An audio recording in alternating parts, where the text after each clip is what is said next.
could be alone between city lights. We don't have to hide. I wanna go, do you wanna follow?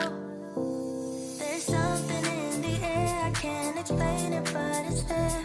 Ain't nobody gonna find us in our secret love affair. I don't wanna have to hide no more, it shouldn't be unfair. I wanna go, and I wanna know, do you wanna follow? Baby, do you wanna follow? Come with me, do you wanna follow? Baby, can't you see that? I wanna go, and I wanna know, do you wanna follow? Baby, do you wanna follow? Come with me, do you wanna follow? Baby, can't you see that? I wanna go, and I wanna know, do you wanna follow? I can't understand why we can't hold hands, but they don't know what we have is real love. Aren't you sick and tired of having to hide? I know a place, do you wanna follow? There's something in the air, I can't explain it, but it's there. Ain't nobody gonna find us in our secret love affair. I don't wanna have to hide no more, it shouldn't be unfair. I wanna go, and I wanna know, do you wanna follow? Baby, do you wanna follow? Come with me, do you wanna follow? Baby, can't you see that? I wanna go, and I wanna know, do you wanna follow?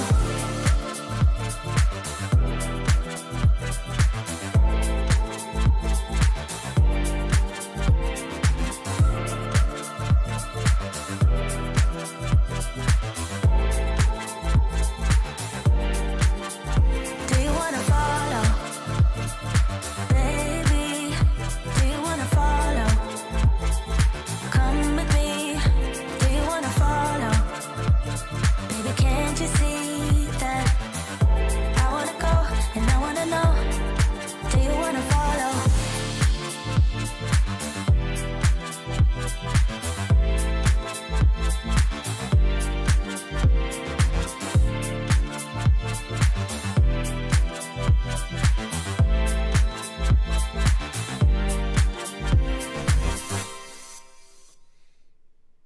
Oh, welcome to the live stream, everybody. Boy, it's like having your own little visualization where you can just this monitor was already broken. I broke it by accident. And it's just waiting for the replacement to come. It hasn't come yet. So in the meantime, I'm just abusing it on stream for fun. I did crack it. So interestingly, here's what we've learned. Stabbing it repeatedly with scissors and now with a screwdriver. Very nice, by the way, very nice screwdriver. Someone sent me this. I think someone sent me this as a gift. Stabbing it repeatedly with a screwdriver or with scissors, very minor damage. Very minor. Like tiny little stab marks, but other than that. But one little good, block. And we got a big crack right here. Big crack. And let's see if we can just... No. Okay. Yeah. Come on, baby. Oh, there it goes. It's spreading. The rivers are heading to the sea. The rivulets. Oh, okay. That was just my. That's just my. No, that's got nothing to do with anything. No, see, it didn't crack. Why does it crack sometimes? No, nothing. There it is. That was it. Okay. Because it's already broken, Brandon Beans. It's why hit the screen at all. It's already broken. Well, it's already broken, so at this point, why not hit the screen? Why not hit the screen?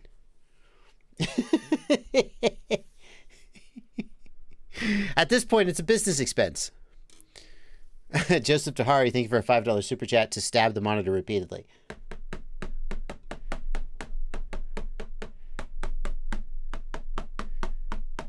When this thing lights on fire, it's going to be real freaking funny. In the meantime, we're all having a good time. Who would not want to stab it? I mean, I'm not saying I would break it for fun, but since it's already broken by accident, yeah, let's do it. Run a quad into it. Very nice. Oh, it's getting worse. It's getting worse. I need this monitor too because this USB cable is not that long. And my microphone that I use for live streaming goes into the USB hub on the back of this monitor. So I need it. I don't need it as a display, but I do need it as a USB hub. So.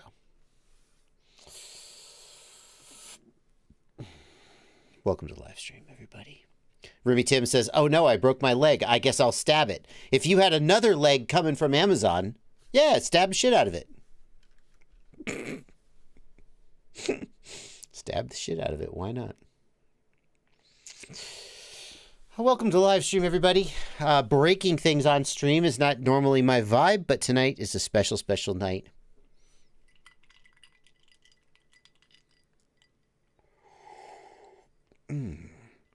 Skydronimke wants to know about that action too. I did the giveaway. I did the drawing on yesterday's stream. And now I've even announced the winner, which, yeah. I didn't rage punch the screen. That didn't happen. No. That's not how I am. Oh, welcome to the live stream, everybody. Apple juice and ice. That's exactly right. That's what I'm drinking. Apple juice and ice. Is it possible to use a lithium ion and a lithium polymer pack in parallel for cruising? No, I don't think that's a good idea, N3 Frame. In parallel, that's weird. The C rating of the lithium ion pack is much lower. So what's going to happen is that it's going to sag out sooner under load. And it'll pull your average voltage down. That's what it just feels like that's what's going to happen. And then the high C pack, the lithium polymer pack, is going to be dumping current into the lithium ion pack. So I don't think that's a good idea. I don't know why you would do that. I don't think that's a great idea. It's a clever idea, N3 Frame, but not a good idea. Not all clever ideas are good ideas. Someone needs to tell this to Elon Musk. Oh, I don't know. That's a cheap shot.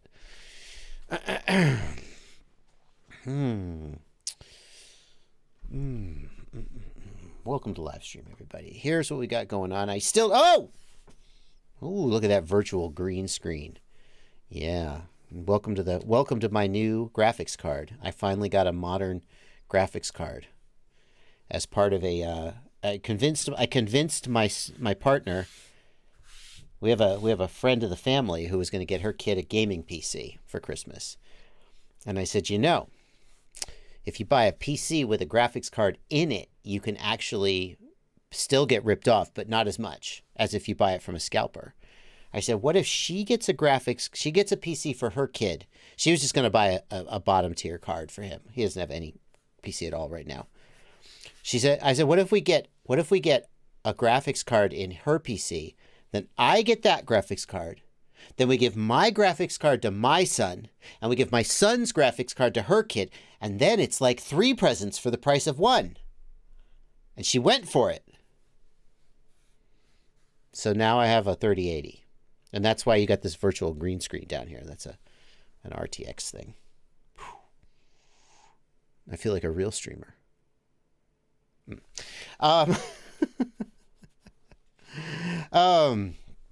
Here's what's going on, folks. I am going to be taking your questions in the chat right here. I'll be taking your questions in the chat. So I took my no. I gave my kid my card. I gave the friend of the family's kid my kid's card, and I took the best card. See? But it's like everybody got a present. See how that works? Everybody got a new card. Right? So it's good. It's good for everybody. It's like 3 presents for the price of 1. So don't argue with me. She could be watching. She could be watching right now. If you talk her out of it, I'm going to be really mad.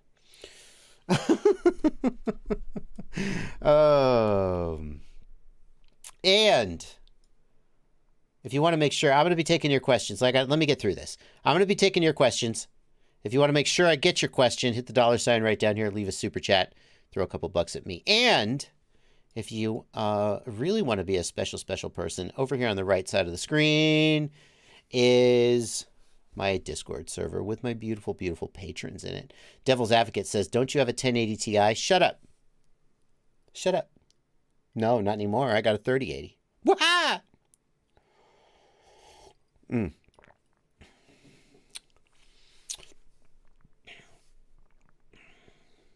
I'll tell you the real reason, too. Hello. Yeah, buddy, them GIFs. See, if you get on the Discord server, you get access to these GIFs. And let me tell you what, that's money right there. The real reason that I was dissatisfied with my 1080, which I agree, 1080 is to this day one of the best value cards ever made to this day.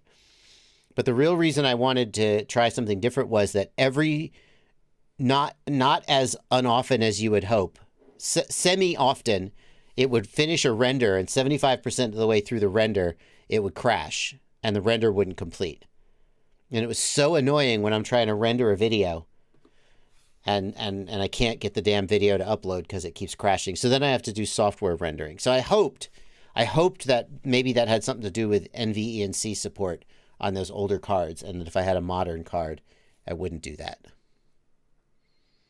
So, anyway, that's what happened.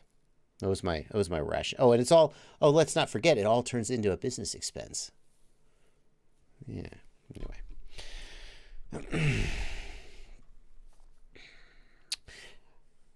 did the patrons get to spam the chat a bunch? Okay, good. They're all good.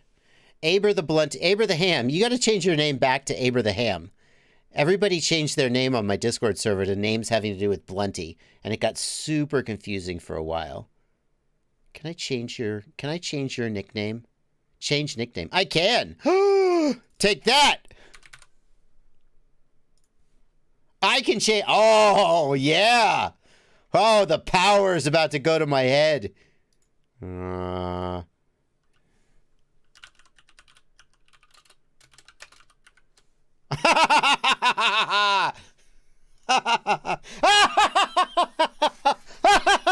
Why would you let me do that? Why would you let me do that? Oh my God. It's not okay.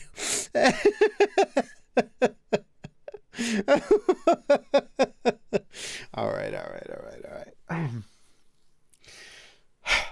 Welcome to Livestream. Nitset77 says, I don't have access to your Patreon chats even though I'm a member. Go to the Patrons Welcome channel and it will show you. Look, you got to go to the Patrons Welcome channel. There are instructions there for how to link up Discord and Patreon. That's how you do it. Yeah, you got to be a patron to get on the Discord server. Only the cool people. Only the people who pay. Everything else is free, but that one you got to pay for.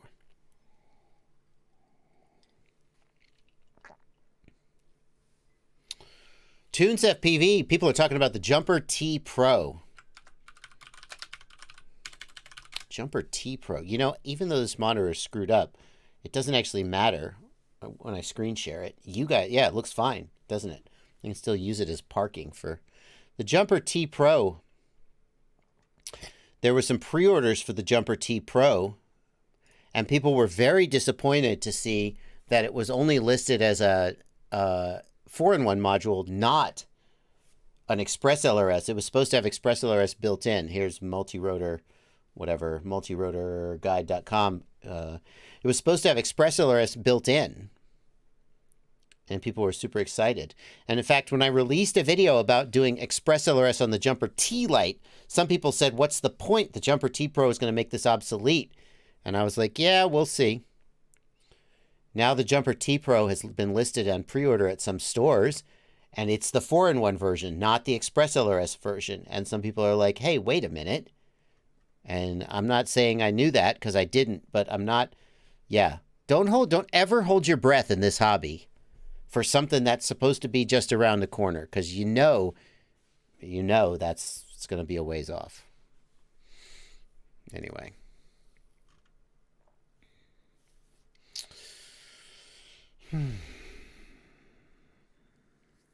Does the FAA monitor radio waves? No, the FCC monitors radio waves. Is there any way to use a video switching flight controller with digital cameras? Asks TechWorks. TechWorks, there is not currently any switching solution for digital cameras like SharkBite and DJI that I'm aware of. The cameras use a digital interface called MIPI, M-I-P-I. I don't even know what that stands for. And MIPI is just a digital serial interface. So there's no reason why you couldn't build a switching device that switches the cameras in the same way that you can literally just unplug a DJI camera, plug a different camera in, and it starts working, right? There's no reason you couldn't build a MIPI switch. I know at least one entity who is working on being able to do that. And part of the challenge is that the connector, and I'm just repeating what they told me, so bear with me if I'm wrong, but that the connector used by DJI is a weird non-standard connector that is very, very difficult to buy. In fact, yeah, so sourcing the connectors alone is challenging. For SharkBite, it's a different story because they use a standard MIPI connector, and there I think it's just not as, no one's really cares enough to try to do it. Kenneth Davis says MIPI is bidirectional with I2C or I2C channels. Yeah, exactly. Michael says switching 22 pins sounds crazy. Michael, the thing is, it's a digital bidirectional communication link. I'm not even convinced that you would literally need to physically switch the pins. Although if you did, that's like, whatever, it's just electronics. Who cares, right? So there's no reason why it can't be done. With DJI, the challenge is sourcing the hardware. With SharkBite, I think the challenge is that there's just not a huge user base demanding it yet. So, standard MIPI to DJI MIPI adapter. I don't know about that. I mean, it wouldn't make the cameras work, to be clear. It's more than just the physical connections that make the cameras proprietary. MIPI, M-I-P-I. Yeah. I once knew a person who was using the batteries from the little Spark, from the DJI Spark. It turns out DJI battery tech is really quite good. And he was using the batteries from the Spark on a project. And in order to get the battery connector, the housing, to plug it in, he was literally just having to get broken Sparks and rip the connector out of them because you just can't source it any other way. So this is not a new thing for DJI. Anyway, switching DJI cameras. It is a thing that some people are wondering about. You're not the first person to ask that question, but no, you can't do it just like with analog cameras where you just switch the video connection. It's not that simple. Nick S. wants to know, what's the current recommendation for someone looking to time their entry into HDZero and SharkBite with no deadlines? Nick, I think at this point, if you're not in a hurry, it might make sense to wait. HDZero, Carl from HDZero, Carl Zhao, Carl, I hope I'm saying his last name right. He announced on Facebook that they were currently working on a hybrid digital/analog receiver module. That sounds exciting. To be able to receive analog and HDZero in one device, come on, tell me that's not a winner. I mean, it'll depend on the quality of the receiver module. Obviously, the best case scenario would be to have it be on par with something like RapidFire or Fusion, or to have something like a Fat Shark module bay, so you could literally use RapidFire or Fusion. But that's slated for early 2022. And so if you're not in a hurry to buy a SharkBite module today, that would be something that might be worth waiting for. Of course, again, didn't I just get done saying don't hold your breath for stuff in this hobby? So who knows? But you said you don't have any specific time frame in mind, and that certainly would be interesting to see how that comes out. The other thing that's worth waiting for is the 1 watt VTX, which is going to be exciting for people doing park flying and freestyle. The 200 milliwatt VTXs are fine for racing, but don't have the kind of range and penetration that a typical, like a park flyer, a bando flyer, or freestyle flyer would want. So that product is definitely in production. I don't think it's for sale yet, but it's definitely coming. So.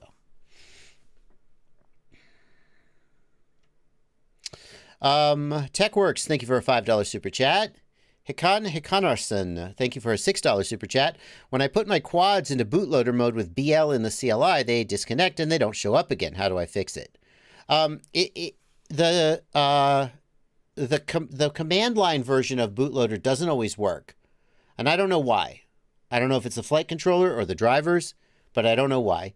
The fix is to hold down the bootloader button and plug in USB.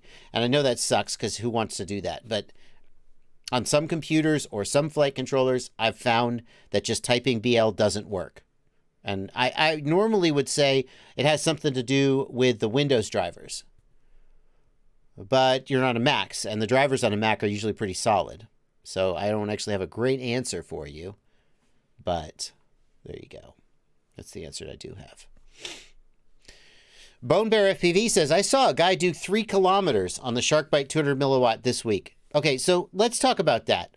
Because whenever people talk about range, they talk about these best case scenario range tests. And those are useful because a range test up in the air, you know, whatever, 400 feet, a kilometer in the air, whatever it is, a range test up in the air is the only actual way to kind of fairly compare a range. Because as soon as you get down to your ground level, and I say this as someone who has half-assed range tests down at ground level, because like sometimes you're like, I don't know, let's just try anything and see what happens. Okay, so I'm guilty of this. I'm as guilty as anyone. But the only true way to do a really fair range test is to fly high in the sky, straight out, with no obstructions, right? And see how much range you get. And that's a best case scenario. So when you say you can go 3 kilometers on 200 milliwatts, and then I'm here complaining that the range is insufficient. And you go, what do you mean, Bardwell? 3 kilometers isn't enough for you? Yeah, it's 3 kilometers under perfectly ideal scenario. You fly behind one bando wall and you're losing 15 or 20 dB of signal strength. And that's like, well, 6 dB is a halving of range. So 15 dB, it's a 18 dB is 6 plus 6 plus 6. That's half times half times half. So we go from 3 kilometers down to 1.5 kilometers, down to 750 meters, down to 25 meters. And that's one wall. So going behind one concrete wall, roughly, is about the same as taking you from 3 kilometers down to 325 meters. And my point is that it's just like when people say, well, you complain about Tracer's range. And Tracer, when Wesley Vardy tested it, went 20-something, 22 kilometers. So how could you say Tracer's range is not good enough for like day-to-day use? And by the way, I haven't said that, but I have said that Tracer's range isn't as good as something like Ghost or ExpressLRS or Crossfire. And that's true. But if it's 20 kilometers, then why would you complain? It's more than enough. And I'm like, yeah, it's 20 kilometers in open air. But as soon as you start going behind stuff, now, whoop, it's a lot less. It cuts down quick. And that obstacles and penetration, it matters. So, okay.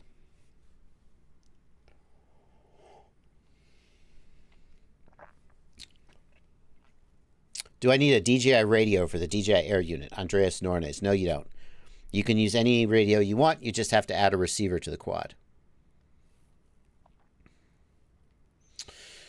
ETFPV, thanks for a $5 super chat. Just says, thanks for getting me started 2 years ago. Thank you, ET, for showing up and reaching out.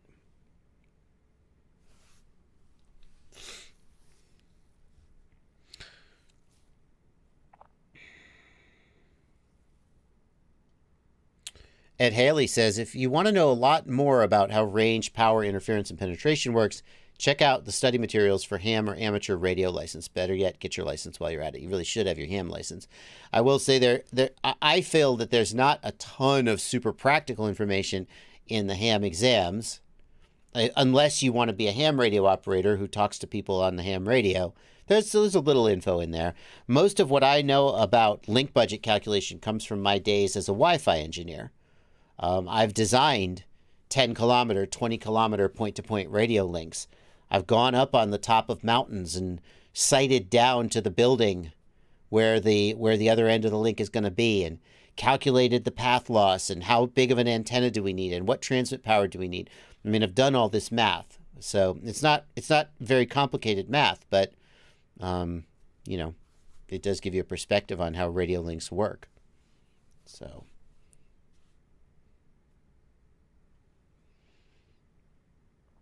And one of the things you learn is that attenuation due to free space path loss, in other words, the weakening of the signal as it travels through open air, is extremely small compared to the attenuation of moving through an obstacle. A sheetrock wall, a drywall wall, might be 2 or 3 dB of loss. And that is, well, shoot, I know 6 dB is half the range.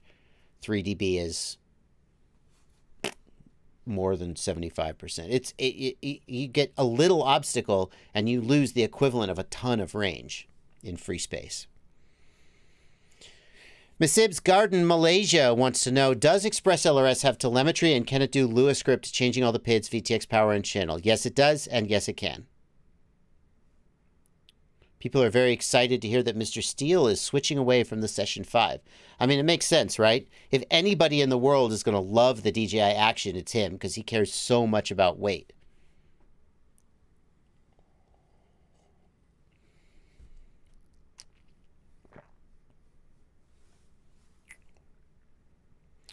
Chris Smith was taking apart the Avant Quad's 1103 motor to straighten the motor shaft. Okay, so first of all, Chris, pause there. Unless you're a machinist, maybe you're a machinist, your chances of straightening a motor shaft with enough precision to actually have it be balanced are basically zero.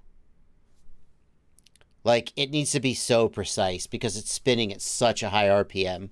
So, frankly, again, if you're a machinist and you really think you can get that run out down to a low, down to whatever it needs to be, more power to you. But for most people, once the motor shaft is bent, she's done. But he ripped the motor wires clean off. Are you out of luck? I mean, you could substitute basically any 1103 motor. Is there another good 1103 motor out there? Well, Beta FPV makes one. I guess that's something. Let's look. Pyrodrone 1103 motors. Like, you're not going to maybe find that exact Avant Quad's motor, but looking here at Pyrodrone, we got the Emax Tiny Hawk 1103 7000 kV. That looks like a solid choice. T-Motor has an 1103 11,000 kV. That's a higher kV, but GepRC 1103 8000 kV. That could work. Happy model. Yeah, you got your choice. You got some choices. There's the Hyperlight 1103.5.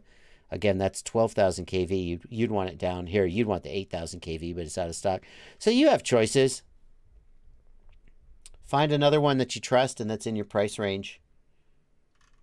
Doesn't FPV Cycle have a motor that would work?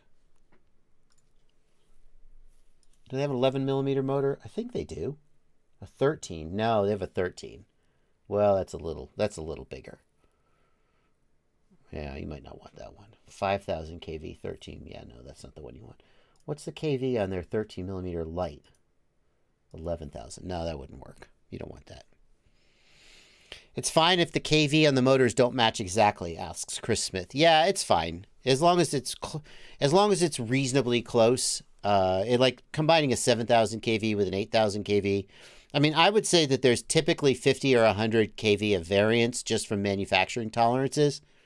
If you actually take a bunch of 7,000 kV motors and you put them on a on a rig and measure the actual electrical kV, you'll see variance 7100, 68900. You may see 50 or 100 kV of variance. I may be exaggerating a little, but I don't think that would be too unusual. So combining a 7000 and 8000 kV, the PID controller can handle that. Don't worry about it. Just, I mean, if you really care, just swap all 4 motors. So.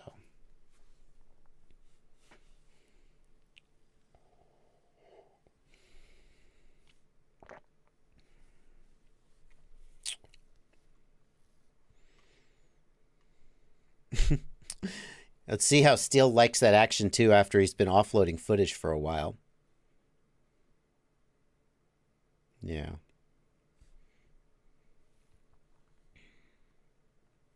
Kenneth Davis, thank you for a $5 super chat. You recommend 2004 motors for a 4-inch on your shopping list, but I have 1606 or 2305, which would be better for freestyle on a QAVS Mini. Yeah, so first of all, I should say, like, I'm not like the first guy you should be asking that question, but here we are, so I'm going to do my best. I feel, let's start by just looking at the motor volume.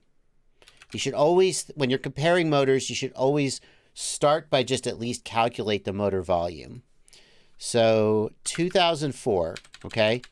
So it's, radius is 10 millimeters.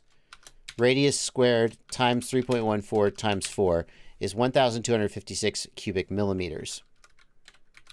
That's a 2004 motor. Now we've got a 1606 motor. So that's going to be 8 squared times 3.14. 1606 times 6 millimeters. That's almost the exact same volume. Pretty close. And then finally, let's check the 2305. 2305, so it's 12.5. 23 divided by 2. 11.5, thank you, squared, times 3.14. 2305 times 5 millimeters, 2076. So the first thing, and I thought this was going to be the case, but I have learned to always run the math because my gut is not always right. In fact, it's often wrong when it comes to math. We get 2076 cubic millimeters for the 2305 motor is a much, much bigger motor. Now, Cyclimbo in the chat in the Discord is reminding me to subtract the bearing volume, and he's right, but I don't know what the size of the bearing is that's used on these. So technically I should subtract the bearing volume, but I don't know. I don't feel like I'm ready to do that. Cyclimbo, what do you think the dimension of the bearings is? What's the diameter bearing? The bearing diameter. I would guess that the 1606 and the 2004 use the same size bearings, but I could be wrong about that. I think what we take away from this, though, is that the 1606 and the 2004 are similar in volume, and the 2305 is significantly bigger in volume, and it's going to be just a very different class. Now, I would also want to look at the weight of those motors and compare them. I feel like for a 4-inch freestyle quad, the 2305 is going to be, if not overkill, it's going to be more, for sure. I don't think 2305 is like categorically too big for a 4-inch freestyle. In fact, it might fly nicely. A lot of people have said that they like to fly a 4-inch with the FPV cycle 23 millimeter motors. Right? The 23 millimeter tall is the one that they've said they like. Other people have said that the 21 millimeter is the sweet spot. So the 2305 is probably going to give a little better performance, but also a little more weight. May do better with a heavier prop, a higher pitch prop. Have I? Oh, no. I'm moving, aren't I? Yeah, I moved myself. Dang it. Copy, transform. Copy. Paste, transform. There we go. Paste. There we go. Now I'm not going to move when I switch scenes. Yes. Okay, great. How about this one? Ooh, that one's even bigger. Paste, transform. There we go. Gotta be consistent. Which one would I pick? I would probably take the 2305 since you already own them. It's going to be bigger, heavier, probably better performance. I don't think it's ridiculously oversized, and probably going to give you a little better performance. And but I think the 1606 is going to work fine as well.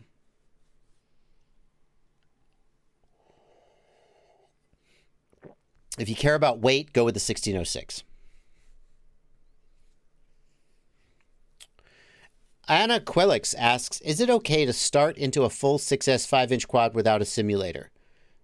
I mean, I'm not going to tell you you can't, but that's dumb. That's a dumb idea. Anna, if you have never flown a freestyle quad before, the best case scenario is that you will immediately crash the quad, break it, and it will be destroyed, and you'll have to fix it from scratch. That's the best case scenario. There is, if you've never flown a freestyle quad before, there is no chance the first time you go to fly it of you taking off, flying it, and landing it without damaging it. I'm just going to be straight. There's no chance. You will arm the quad, you will raise the throttle, and you will immediately be totally out of control. Because you have no idea how hard these things are to fly and how unintuitive they are to fly. Nothing that you've done has prepared you for this unless you have experience flying. Like if you have experience flying collective pitch helicopters, okay, I take it back. Okay? Now, the other thing that's potential is that you will crash it into yourself, a person, an animal, property, and you'll injure somebody or damage property. So, no, don't do that. Don't do that. Start in the simulator is the smart thing to do. Or start with a tiny, if you insist, start with a tiny whoop so that when you are unable to fly it, at least nobody gets hurt. Get a simulator. Get a controller, get a simulator, fly in the controller. And what's going to happen is you're going to fly in the controller and you're going to go, holy shit, this is hard. Is it really this hard in real life? Yes. Yep.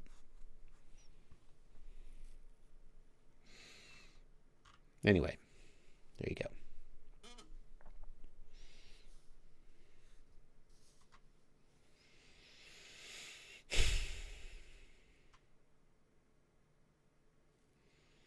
Bear at the range. Aber, now y'all are going to kill me trying to remember your names when you're changing your nicknames. Aber the Ham in the Discord says, 2305 is bigger than my 6-inch quad from 2016. That thing ran on 2204. It flew like shit, but still seems overkill for a lightweight 4-inch. You're not wrong. I mean, motors, people have been leaning towards bigger motors, and Kebab FPV is at least a big part of that. I think that a 2305 is overkill for a 4-inch prop, but it's like if you said, I'm going to run 5-inch props on a 2807 motor, I'd be like, no. There is no reason to do that. That's just overkill. There's too much motor. There's no point. The motor is, you don't need that motor. When you say you're going to run a 4-inch prop on 2305, I'm like, yeah, that's not like completely ridiculous. It's a lot, but it's not ridiculous.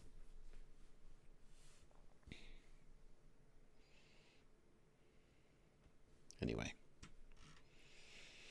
I think the 1606 are the smart choice, but I would probably pick the 2305 just because I'd be like, more power, bigger motors make fly better. Whoa, you want big motor, powerful quad, better fly.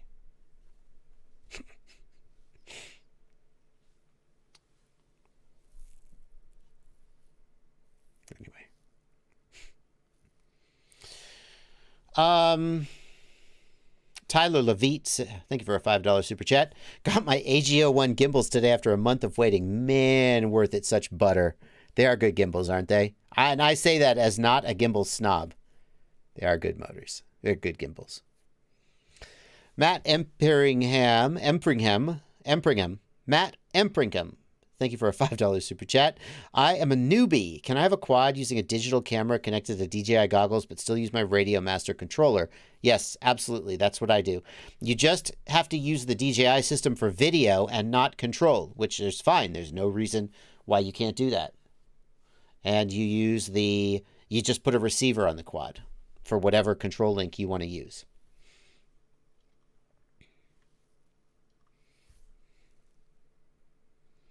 Kenneth Davis says he settled on the Mamba Toka 1606 2700 kV. Kenneth, I think that's a smart choice. I think that the lightweight is going to be noticeable. I haven't actually compared the weight of the motors.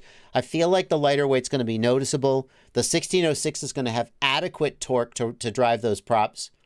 And I don't think you're going to be unhappy with the 1606.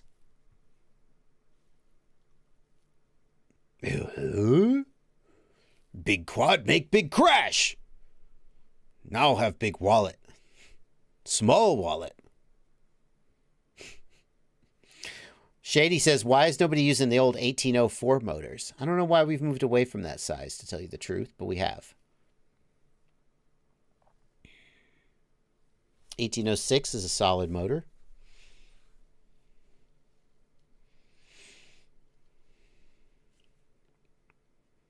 How do you feel about the Street League 7-inch spec drone racing? Street League?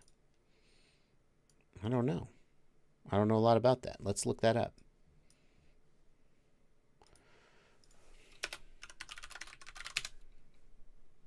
Street League spec drone racing. 7-inch spec racing. I don't know about that. What's the idea here?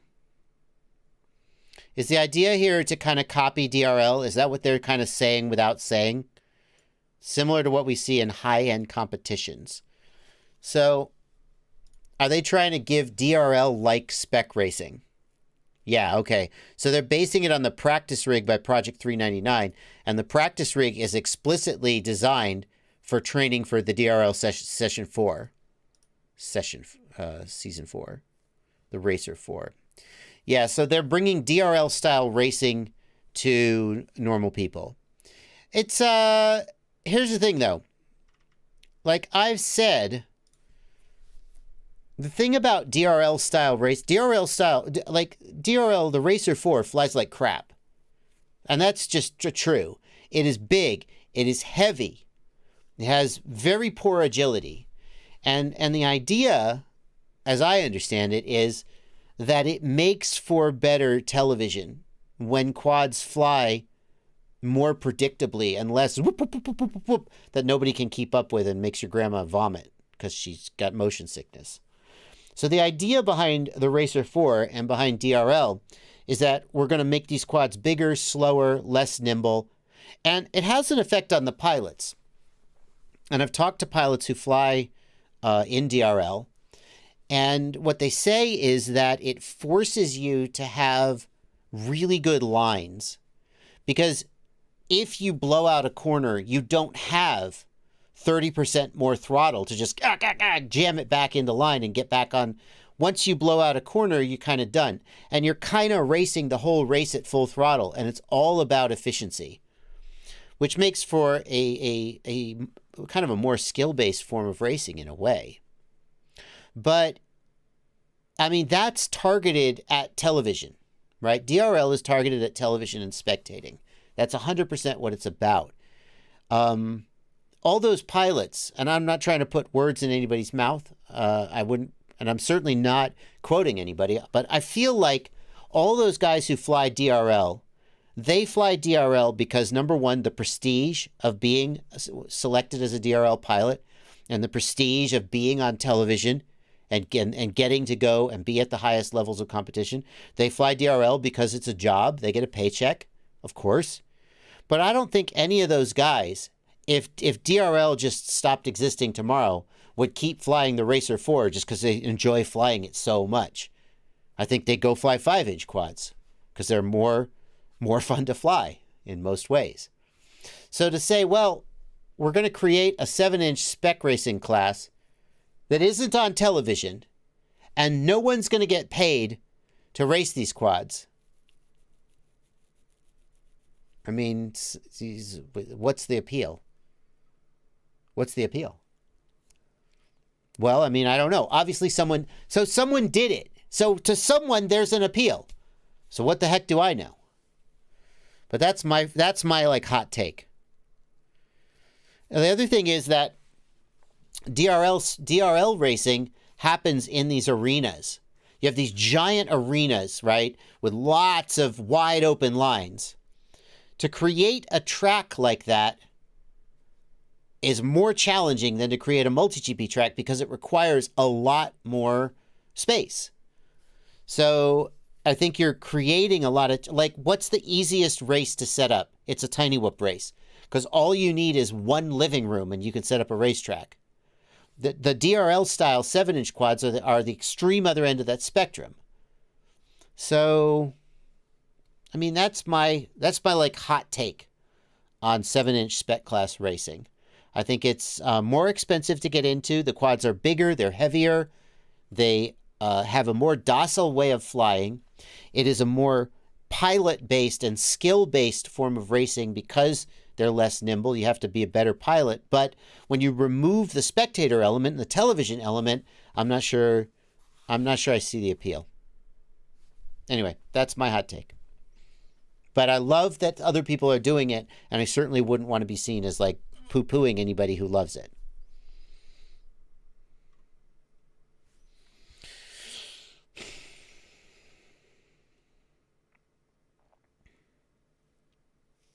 Spencer Thorpe, we had a similar question earlier. Is now a good time to get into SharkBite HDZero, or should I wait? There's supposed to be some new video receivers coming. A module with hybrid analog and SharkBite, which seems like if you were tempted to wait, that would be the kind of thing to wait for. Claymore FPV says, it's more cost-effective than 5-inch. You cannot break the $399 practice rig. Okay, even if I take your word for it that the frame is indestructible, the motors aren't indestructible, right? The ESCs aren't indestructible. The batteries aren't indestructible. The bigger you go, the more expensive it is when shit breaks. And the bigger you go, the more likely things are to break. Because the more mass you have, you've got that sort of mass volume equation. Where as you add mass, you get weaker, you know? So I don't think that 7-inch spec racing is more durable than 5-inch. That doesn't jibe for me. Nemo FPV asks, is there any news on ExpressLRS SPI receiver support in Betaflight? So here's the deal. If you have a Betaflight flight controller that has an ExpressLRS SPI based receiver, like Happy Model has one, and I think Beta FPV just released one. The only way to upgrade ExpressLRS is to get a new version of Betaflight, because when you have an SPI receiver, the receiver is baked into Betaflight. All the receiver code is in Betaflight. And the problem with that is that Betaflight is not maintaining that sort of branch of code that contains the ExpressLRS SPI code. Someday, maybe it will get merged back in, but it hasn't today. So as of today, there's like one guy who's maintaining that branch. And I do believe that he just released a new update that contains ExpressLRS 2.0 release candidate. So I think it is out there. I can't point you to it. Go to the ExpressLRS Discord and ask, and I know those guys will help you. I do think it exists, but this is a problem that is going to keep repeating itself. As the ExpressLRS devs release new firmware, that guy has to incorporate that into his build of Betaflight and then publish that for everybody. And it doesn't have to be that guy. It could be the Betaflight devs, but it isn't because they're busy doing other shit.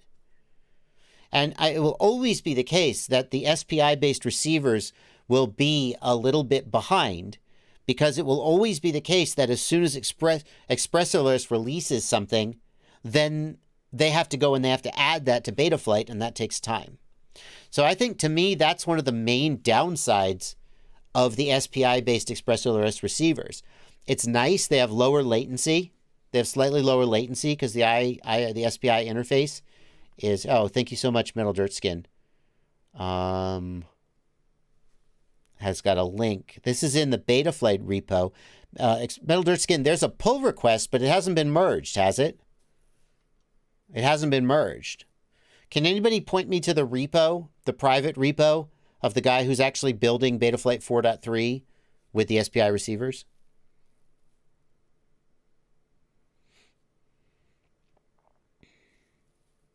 Claymore FPV says he disagrees. He says that 7-inch is slower, larger, and more cost-effective. I mean, if you're doing it, then I have to defer to your experience. All right. So if you're looking for the latest Betaflight SPI receiver, there are apparently links in this pull request. My personal opinion, if I was shopping for a flight controller with integrated ExpressLRS receiver, is I would want one that's UART based, not one that's SPI based. Because as soon as the ExpressLRS devs put a new version out, I want to try it, right? That's the appeal of ExpressLRS, is you want to try it. And with an SPI based receiver, you can't do that. You just have to wait and hope. With a UART based receiver, you can just flash it. Camo Pac-Man FPV asks, can a local police officer enforce the FAA rules? I feel like it would be out of their jurisdiction. Camo Pac-Man, the FAA is explicitly working to educate local police officers about federal regulations regarding flying drones. The FAA knows that they don't have enough investigators to enforce these rules everywhere in the country. And so they want your local police to help enforce the rules. Local police cannot prosecute you for federal charges, right? So if you've got a state police officer or a county police officer and you're breaking a federal regulation, they cannot prosecute you for that. But what they can do is they can gather evidence and notify and participate in prosecuting you. The FAA will be the ones who actually bring the charges. But the police can come up to you and say, excuse me, this is a no-fly zone. You're not allowed to fly here. Can I see your registration number? They absolutely can do that. And the FAA wants them to do that. When the time comes to actually bring charges and take you to court, it will be the FAA who does it. You're right, the police can't do that. But they absolutely can help the FAA in enforcing those rules. We are, of course, talking about the U.S. only here. These is U.S. things. The FAA obviously is a U.S. thing.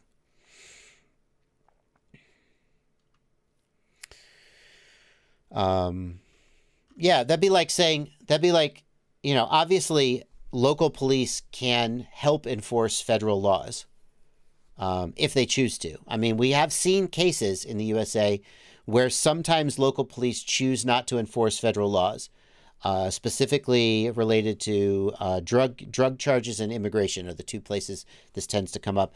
Do not, I said the immigration word, do not get political in the chat, please. Let's just keep it focused on FPV. Thank you very much.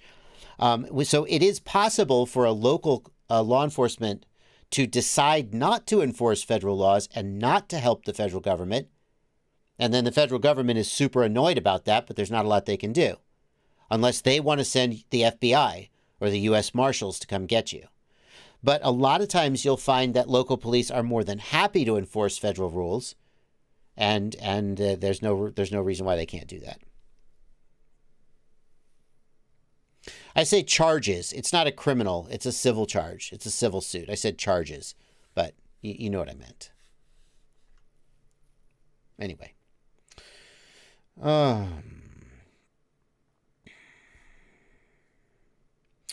Martin Fouche, thank you for a $5 super chat. Thanks for being awesome, as always. Thank you, Martin. That's very kind of you to say. How do I wire up Vista, Crossfire Nano, and Flight Controller to be able to switch between the DJI Radio and the TX16S? You can't do that. Martin, to switch receivers, the only way to switch receivers is to go into the ports tab and change the configuration of the flight controller. You can't have two receivers and just switch between controllers willy-nilly. It doesn't work that way. So you could wire up the Vista's S-Bus output to one UART and the Crossfire receiver to another UART. And then in the Betaflight ports tab, you switch which UART is set as serial RX. You could do that and you wouldn't need to rewire anything. But you can't just switch randomly by turning on the controller. Chonk, thank you for a $2 super chat. Where can I find your perfect freestyle build PIDs? I don't know. Did I publish PIDs when I built it? I'm not sure about that. I'm not sure I have perfect PIDs for that yet.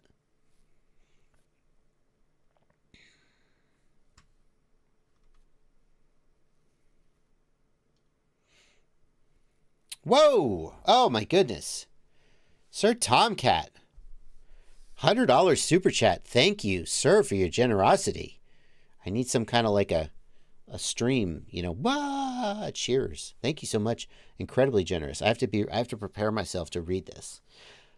Hey JB, I won the Sport Next 40 championship at Champs. I attribute some of that to you for your videos that gave me the ability to build a worthy quad. I want to get my Part 107. Where should I start? Thanks for all you do for this hobby. Sir Tomcat, I learned all I needed to know about 107. I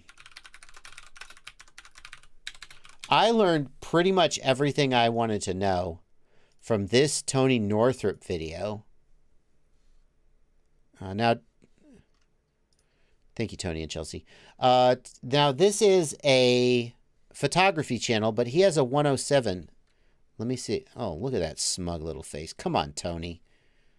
Look at that face. You like my camera? You think is it big enough?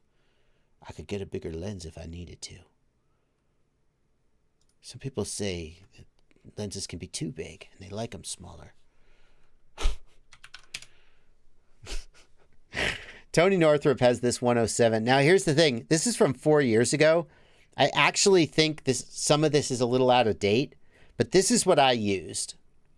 Now, there's a million 107 tutorials that you can take. And if you like a class, by all means, do it. The other thing you can do is you can actually download practice tests. FAA publishes the sample questions. You don't have to pay money. And I got to tell you, a lot of when I prep for an exam is just to read the practice questions and look up the answers and memorize. I do a lot of it via rote memorization. And I know, like, no, you should learn the topics. I just want to get my certification and get the hell out of here. And if there's actual information I need to know, I'll get that at the time that is relevant. But a lot of what I did was just read. Now, these practice questions don't have the answers right next to them, unfortunately. So it makes it easier if they do. But I also downloaded some 107 study guides books. So it really just depends on how you learn best. It just depends on how you learn best. Whether that's by listening to a lecture, whether that's by taking a class, reading a book. Here Comes the Drone agrees. The Tony Northrup video is awesome, but there are some things that have changed. So some of the info in it is a little out of date. It's a very good video. Yeah. If I were going to learn today, I would get a study guide book.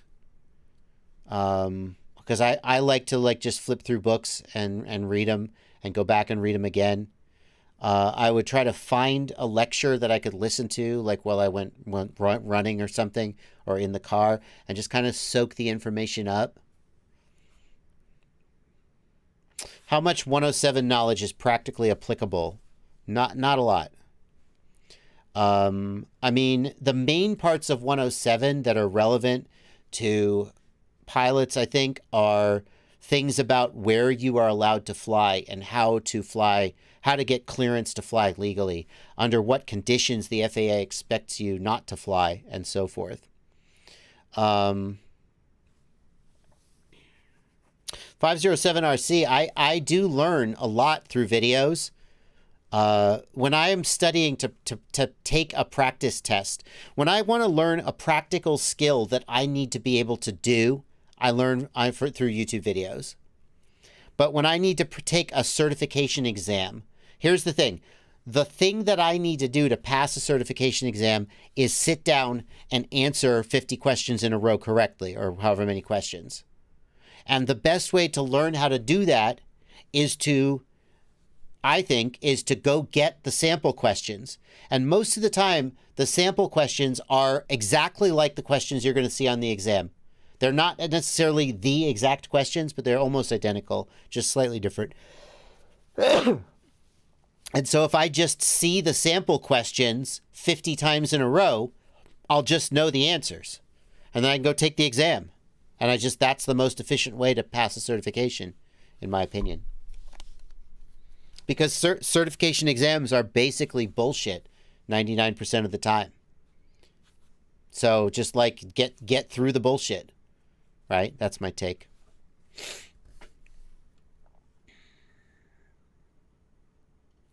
Now, going back to the question of how much of the 107 stuff is relevant, part of the thing about the 107 stuff is that it is very, very clearly based on full-scale pilot stuff.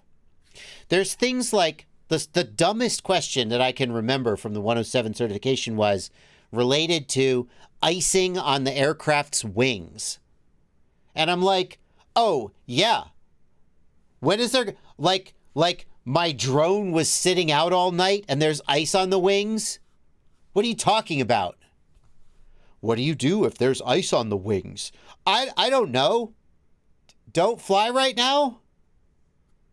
I just took the drone out of my backpack, which was in my car. There's no ice on the wings. And it was really clear that whoever wrote that question, like, the damn thing isn't allowed to be heavier than 55 pounds. How is there ever going to be ice on the wings? It was just so dumb. And it's clear that a whole lot of what's in the 107 exam is just copy-paste from the full-scale pilot's exam. And with a few little drone things smattered in. So no, has nothing to do. But you got to pass the test. That's the bottom line. You got to pass the test. So you just go take the test and pass it.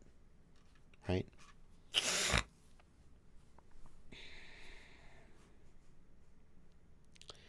Metal Dirt Skin says, it's nice to know how to read METARs. Yeah, the METARs are super annoying. The weather reports, the pilot's weather reports. It's like, I understand if I'm a full-scale pilot and I'm going to fly from Knoxville to Raleigh, I need to know what the weather's going to be like between Knoxville and Raleigh. But if I'm flying my drone for a commercial shoot, what's the weather like? It's sunny. Okay, good enough. What's the weather going to be like? I don't know. If it gets cloudy, I'll land. It's not like I'm going to be halfway between Knoxville and Raleigh and suddenly a snowstorm envelops me and I'm like, damn, I wish I'd checked the weather reports. I'm just going to I'm flying within visual line of sight. How is the weather relevant? The weather predictions. I don't need a weather prediction when I'm flying within visual line of sight. If the weather changes and the weather isn't good, I will stop flying. It's not that hard. So yeah, I can read a METARs now. You know what else I can do? I can just bring up Weather Underground on my phone and see an hourly weather report. I don't need a METARs. Oh, you do need a METARs because you need to know what the cloud ceiling is because you have to fly at least so many feet away from the cloud ceiling. Yeah, it's true. Okay. And I totally do that every time that I fly. Anyway.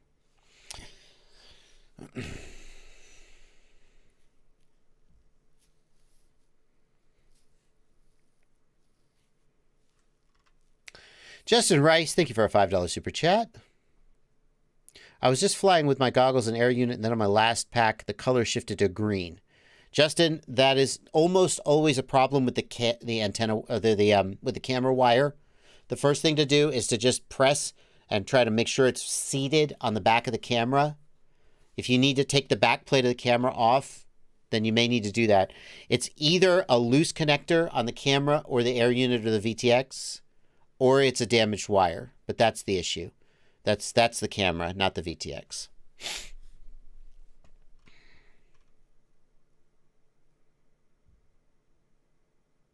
Todd Nauer says, my quad doesn't even tell me the altitude. What good is knowing the cloud base?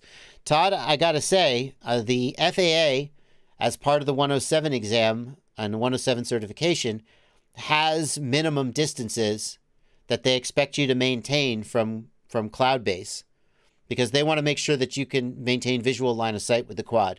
So if you were to fly too close to the clouds or into the clouds, you could lose visual line of sight, and then you would not be able to see and avoid traffic. That's their logic. And I'm specifically avoiding saying the number because I'm not actually sure I remember it correctly. And I wouldn't want to admit to that on the stream, because then someone from the FAA would be like, hey, let's just say I don't fly within a mile of clouds. Let's just say that. I stay away from the clouds entirely. But they do expect you to know the cloud base and the distance to the clouds, so you can... how do you know how far from the cloud you are? Asks Todd Nauer. Todd, these are questions that the FAA expects you to know how to answer if you're flying under your 107. The FAA does not expect... I mean, the answer is that you would have landmarks. You would know that this landmark is half a kilometer away and the clouds are further out than that, so you know you have a minimum distance from the clouds. The chat says 500 feet below, except one of them says 400 feet. Yeah, exactly. Which is it, 500 or 400? I know. I just want to know if you guys know. 500 feet from clouds in any direction. Taylor Crane says 500 feet below and 2,000 feet from the sides. Eric Toft agrees. 500 feet below the clouds, 2,000 feet from the sides.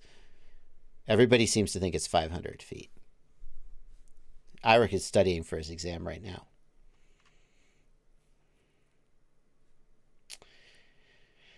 Yeah, 507 RC, exactly. The simplest way to do it is that the METAR tells you how high the clouds are, and then you just stay 400 feet below that and you're good.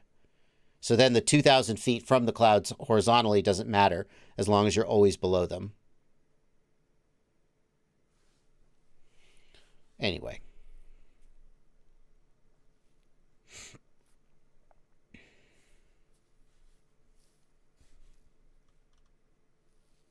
See, aren't 107 exams fun?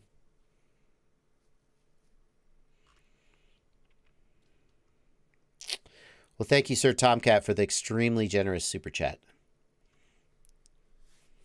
How does the DJI Osmo Action compare to its GoPro competition? Asks Epicness. Since you said Osmo, I assume you're talking about the V1, not the new Action, the DJI Action V2. The Osmo, I think the field of view is too narrow certainly for freestyle use, maybe okay for cinematic use. The GoPro is clearly better.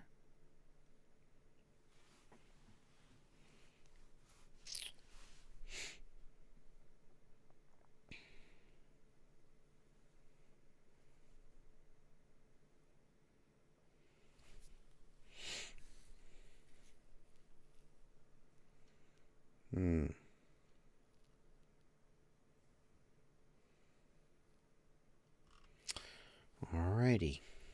Well, now everybody's talking about 107 stuff. Oh, yeah. The concurrent viewers is still holding. Apparently people find this topic interesting. I was wondering.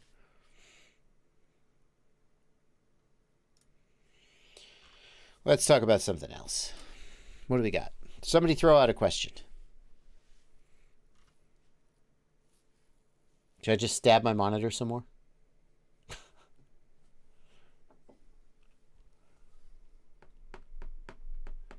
Oh, we got a crack. The crack is growing. The crack is growing. Oh, it's growing. Whop. Oh, so satisfying. Whop. Oh, it's so satisfying. Oh, the crack is growing. Oh, pop. Come on. Oh, yeah. Oh, that's good. That's a good... Oh, that's nice. Yeah, there we go. Solvent FPV asks, do you think I'll ever get my Lightning H7s from Flight 1? No, I don't. I don't. Ken Heron! Where's my soundboard? Ken, you got to teach me how to set up a soundboard. $10 super chat. Good to see you, Ken. Thank you so much for being here.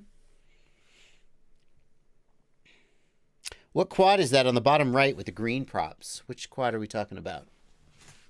Where? Oh, that is the Nazgul Evoke. Have I flown the Baby Ape? Yes. Thomas Shoes World. My quick review of the Baby Ape is that it flies pretty good, but the default camera is garbage. Get the upgraded camera for show. How's the image quality on the Caddx Polar in the daytime, Tom Dixon? It's okay. It's not fantastic. It's okay.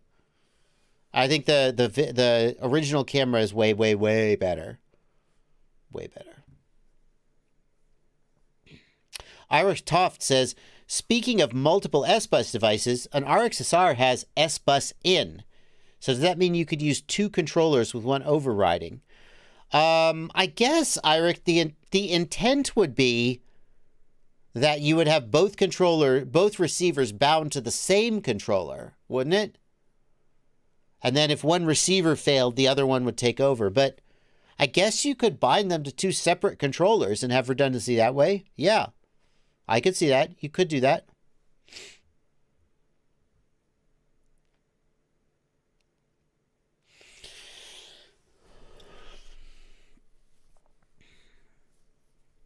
Gregory Olivas. What is it you're trying to get help with, Gregory? I got to scroll all the way back to try to find your question.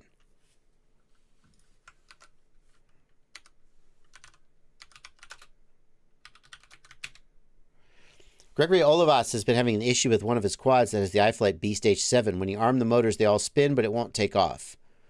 Gregory, the number one thing that is causing that is that one of your motors or all of your motors are spinning the wrong direction. And then it could be that your props are on wrong. And then it could be that your throttle, your receiver, your controller is not set up right. Those are things to think about.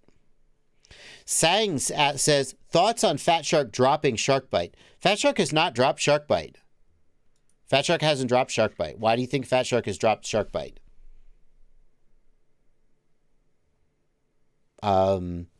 HDZero has picked up production of VTXs and cameras.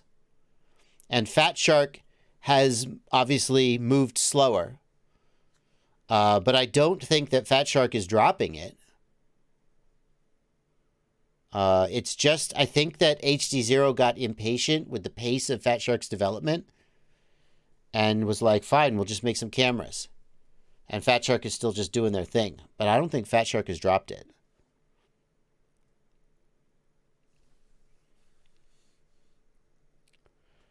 Cool Cat. That just sounds like you're shilling for this watch company.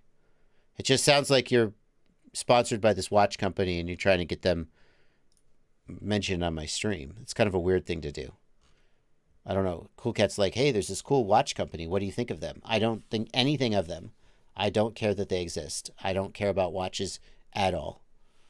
I certainly don't care about fashion watches.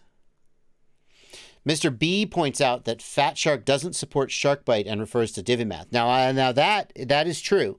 So I saw a message that someone got from Fat Shark where they were asking for after sales support with one of their VTXs. And what SharkBite said was that HDZero was not giving them parts to repair VTXs after purchase. That Fat Shark would still be responsible for manufacturing defects, but would not, like right now, if you have Fat Shark goggles and they break, you can send them to Fat Shark and Fat Shark will repair them. They have spare parts. And what Fat Shark said was that they were not able to perform after-sale repairs on HDZero components because HDZero was sort of, taking the lead on that. I'm not sure how much of a surprise that is, though. Was Fat Shark ever repairing HDZero VTXs? Have they ever done that? I'm asking. I'm not saying. I'm asking. I did see that message. Let's see. I think it was Blunty. Let me see if I can find that message. I think Blunty sent me that message. Where is it? Yeah, this message was posted on Facebook in the Fat Shark group. Yeah. So Fat Shark... Here, let me put this up. This is a public post, isn't it? Is this a public post? I guess it looks like a public-facing statement. I don't want to share private stuff, but it looks public-facing, so I'm going to go ahead and share it. Thank you for contacting Fat Shark. Sorry to hear about your shark bite issue. As you may know, Divimath has recently transitioned from just being a supplier to a manufacturer and is now providing products direct to retailers under their HDZero brand. We are excited about this transition as it allows Fat Shark to focus on doing what we do best, building headsets, and allow Divimath to interact directly with pilots and retailers to develop and improve their products. Fat Shark will continue to support SharkBite products for manufacturing defects. In other words, if you have a manufacturing defect, we will replace your product. We will replace it. But we no longer have parts to service or repair damaged air units after use. Did they ever? If anybody out there actually had a damaged SharkBite VTX that was sent in and was repaired? Unknown.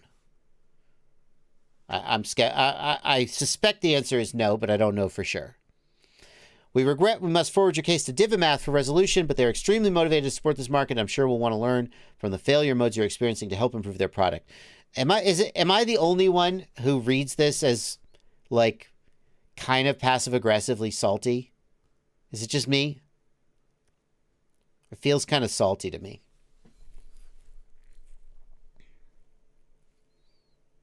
Sorry to hear about your shark bite issue. As you may know, Divimath used to sell us stuff, and we were the retailer. We were the distributor. And now they're going direct. We're so excited about that, as we can now focus on what we do best. Yeah, really?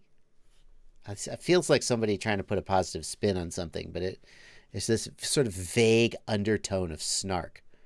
Maybe it's just me. I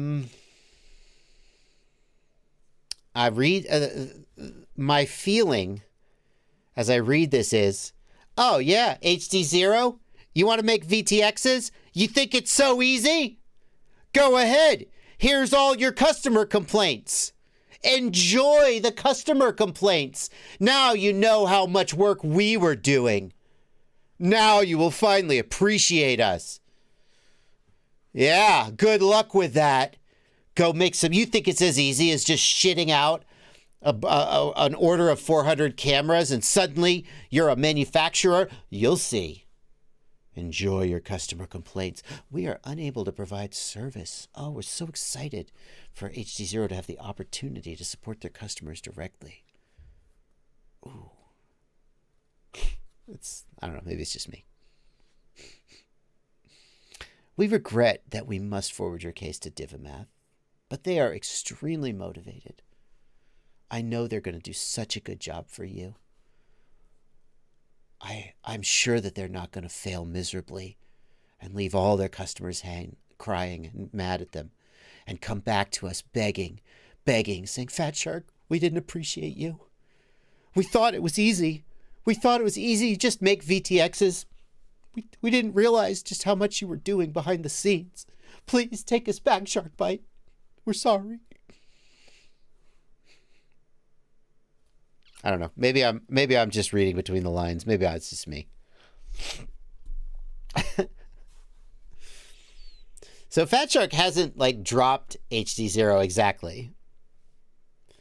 It is interesting that it says here Fat Shark will focus on building headsets. Are they not making VTXs anymore? I mean, were they ever? I don't know.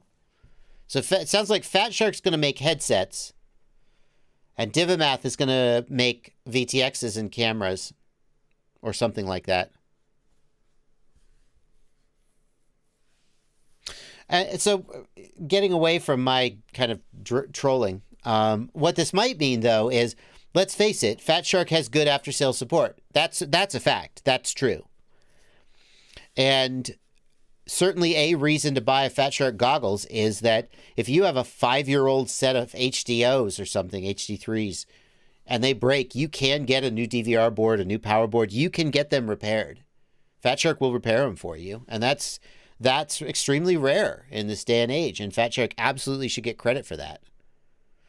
But, and I think it's a given that HDZero is not prepared to do that. HDZero is not a consumer company. HDZero is Carl Zhao's company that he created. It's an engineering company, and they have HDZero is an engineering company first, and they have just barely managed to squeeze themselves into manufacturing because they need someone to manufacture their products. And I don't think they really have any experience with customer service. Not to insult them. It's just that Fat Shark has years of experience with customer service and customer fulfillment and support, after sales support, and HDZero just doesn't have that. So, that's pretty much the standard in FPV, that you buy a product and then when it breaks, F you, you're screwed. So, I mean, I feel like HDZero is not actually that much worse off than anybody else if they had no customer service at all. And I'm not saying that they do. That remains to be seen. But Fat Shark is absolutely right that they are, better than average in that respect. The flip side, though, is that how long does it take to make a new set of Fat Shark goggles, historically? Like, as I imagine Carl Zhao from HDZero, look at the interview Carl did with Chris Rosser. Carl is passionate. This is like his life's work. He wants to give HDZero and digital FPV to the world. And he needs it to move. He wants it to happen. And then there's Fat Shark, who's like, yeah, we made another set of goggles. Guess what? It looks like just like the old ones and has a little higher resolution. And you like it? And then 2 years later, we get a resolution upgrade on the exact same set of goggles. You like it? We went from 640 by 480 to 800 by 600. And 2 years later, we're going to give you 1280 by 960 with OLED. Ooh, yeah. And so then meanwhile, Sky Zone's out there just doing all kinds of shit. And Orca's out there all doing all kinds of shit. So I can imagine why there might be friction between HDZero and Fat Shark in terms of their temperament. Anyway.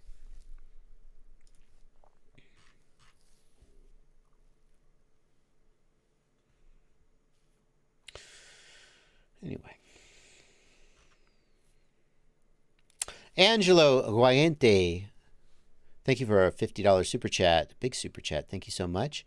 Thanks for all you do for FPV. Your energy, experience, patience, and awesome explanations are doing great things for all of us. Thank you. That's so kind of you to say, and such a generous donation. I really appreciate it. Justin Rice, thank you for a $5 super chat. For chasing a mountain bike or skier downhill, do you recommend using negative angle on the GoPro or just fly better? Heard Gab707 uses negative angle.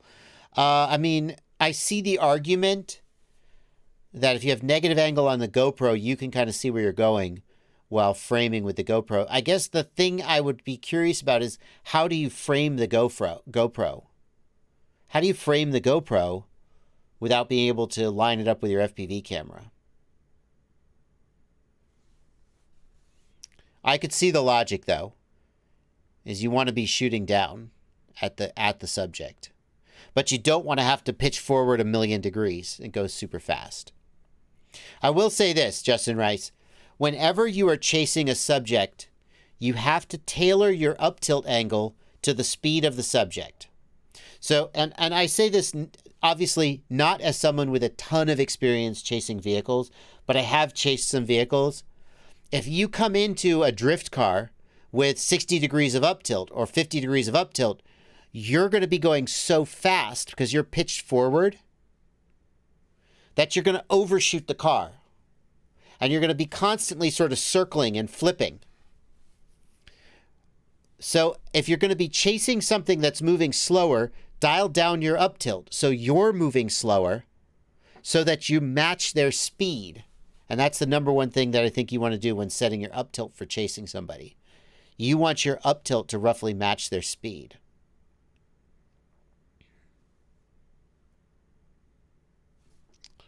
Thank you, James Pollock, for a $1 super chat. And Ken Heron gave a $10 super chat asking, how much wood can a woodchuck chuck?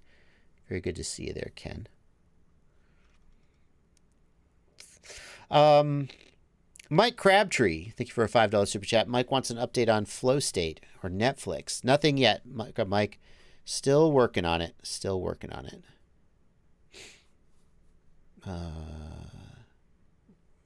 There'll be I'll give an update when we have one. We are extremely eager to find out the next steps and to sell the film to somebody who wants to buy it. We have not reached the point where we go, okay, let's just distribute it ourselves yet. I'll say that.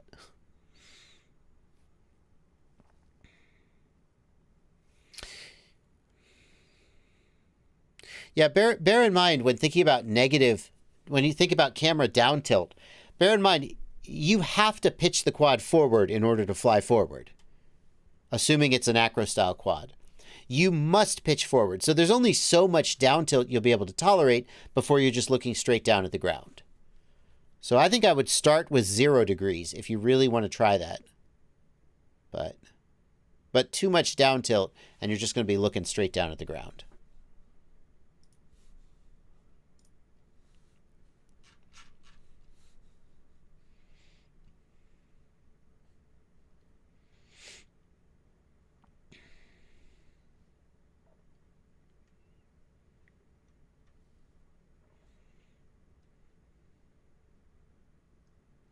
Silk Freeway wants to know, is there a solution for the joystick latency problem on Freedom TX? Yes. Silk Freeway, there absolutely is.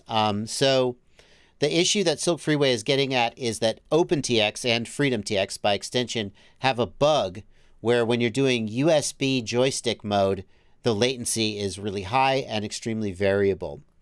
If you can flash to Edge TX, then you can then that fixes it. But of course, Tango 2 and Mambo don't have that. The thing you need to do is turn off the internal module, turn on the external module, and set the external module to a protocol that has as fast a refresh rate as possible. So let me see. Let me hang on. Let me get my Tango 2 here. So like I'm going to, because what happens is that it's going to base its USB refresh rate on the protocol that's being selected for the radio module. So if I just hit menu, menu, setup, that's where I want to be. So I'm going to go and I'm going to turn external RF on. And I'm going to set that, I assume that what I would want to do is set that to crossfire. And then I would want to plug in a crossfire module and have it running at, like if you just set it to crossfire, is that going to be locked at 50 hertz? I don't know. The first thing you can do, though, is turn the external module on and turn the internal module off. Let's see if I can double check that. I was just talking to It's Blunty about this. Hang on. I was just talking to It's Blunty about this. I want to see if I can get this right.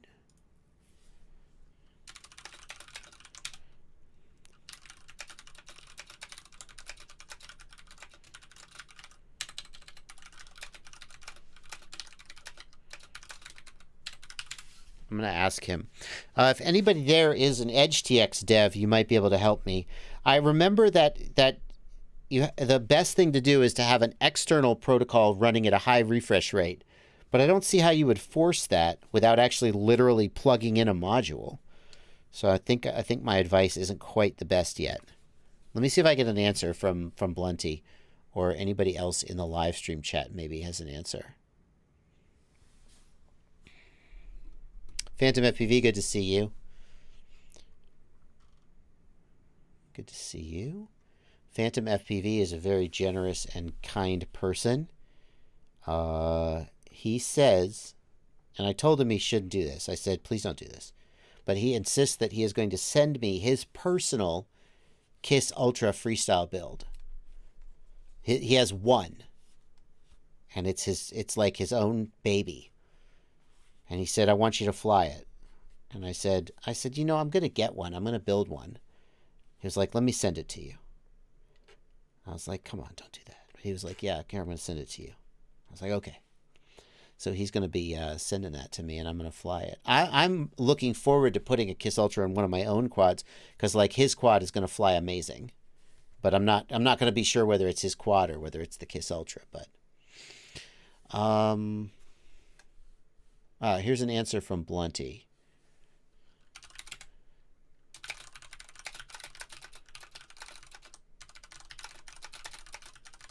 Hang on. Blunty's getting me an answer to this question about EdgeTX and Tango 2.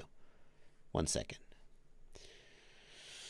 Thank you, Bubby FPV. Bubby likes my shirt. This is by Revert FPV did this art. It was for the February quad box, I think, through Rotor Riot. It was for February, for Valentine's Day.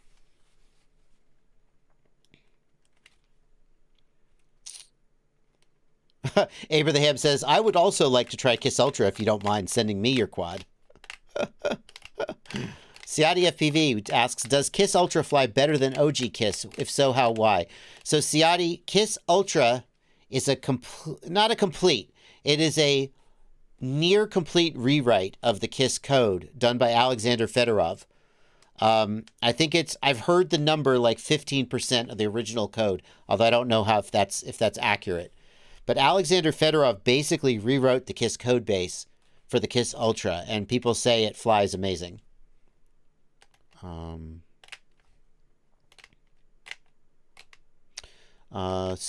I have yet to try it myself, but now I'm just enjoying the buttons on my Tango 2 while I wait for Blunty to answer my question. He hasn't answered it yet.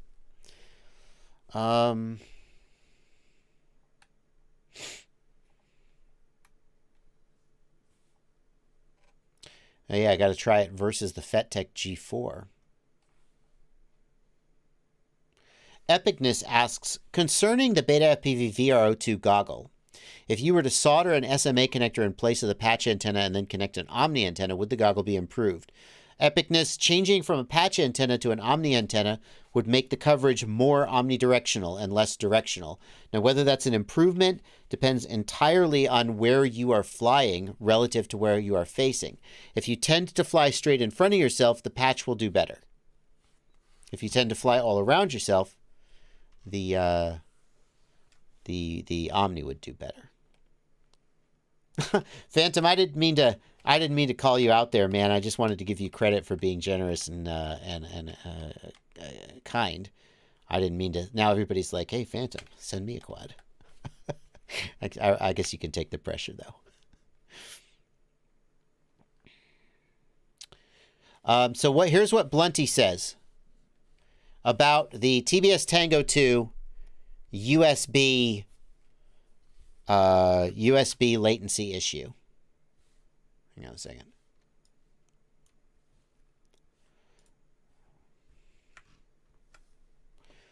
Blunty says, if you don't have any modules selected, it's the worst latency. If you pick external, it will be at the external rate or a default rate, which is much lower than nothing chosen. So basically, switch to or use a model with external enabled, even if nothing is plugged in. But the question is, does it matter what external protocol you select, Crossfire, etc. Yeah. So in your Tango 2, turn on the external module, even if you don't have a module plugged in, and set the external protocol to Crossfire. And that will improve the latency, although not as much as if you have a tracer module that's running at 250 hertz, plug that in and select it. But yeah, that'll improve it even if you don't have the full fix.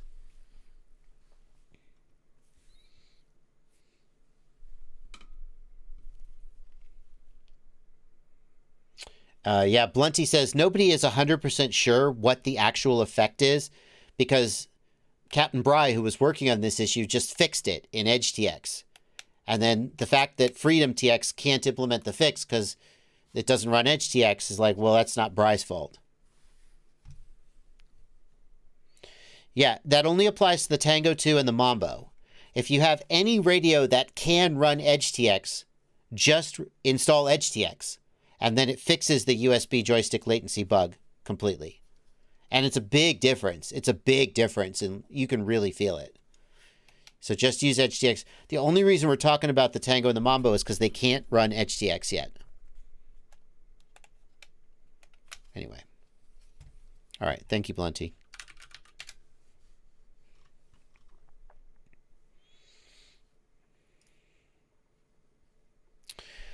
Mupshot in the Discord wants to know, I've got a Diatone Roma L4 frame on 4S. What motor should I use?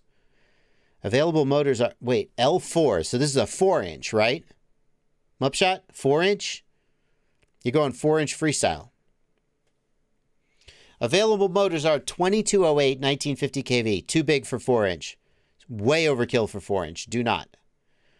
2004 2100 kV. Solid choice. Or 1404 4000 kV. No, 1404 too small.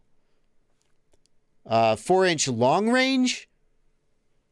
Okay, 4-inch long range, you could go with the 1404 4000 kV. On 4S, the 2100 kV are those going to be... I think the 1404 4000 kV is a little high kV for cruising, but you could easily just use the throttle limit to scale it down. So for long range, you'll get longer flight time, like a 1404 3000 kV or maybe even lower kV, but you could easily just use a motor output limit to scale that kV down. That's no problem. 2004 is going to be better for like freestyle and punchier flying. 1404 is, as Athix points out, 1404 is Dave C's choice for the Explorer. The key thing, though, Mupshot, is you're going to need a very lightweight build for the 1404s to not be undersized.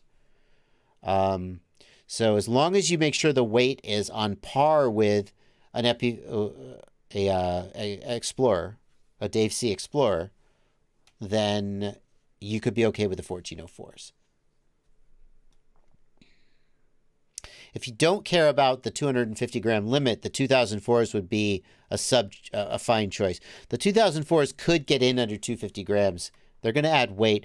A lot of times on a long range quad, you will use a larger motor because that additional torque will give you more efficiency.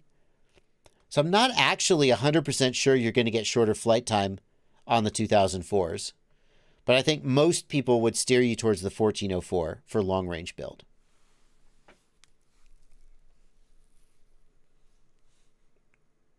You really have to keep the weight down, though, if you're going to go with the 1404s. The 2004 is a safer choice if you're not sure you're going to be able to keep the weight down.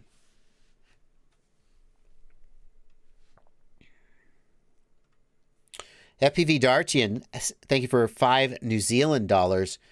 Says, I've set laps on Velocidrone using Tango 2 Crossfire and Tango 2 Tracer external module. My laps were 2 seconds quicker with Tracer and I crashed less. Yeah.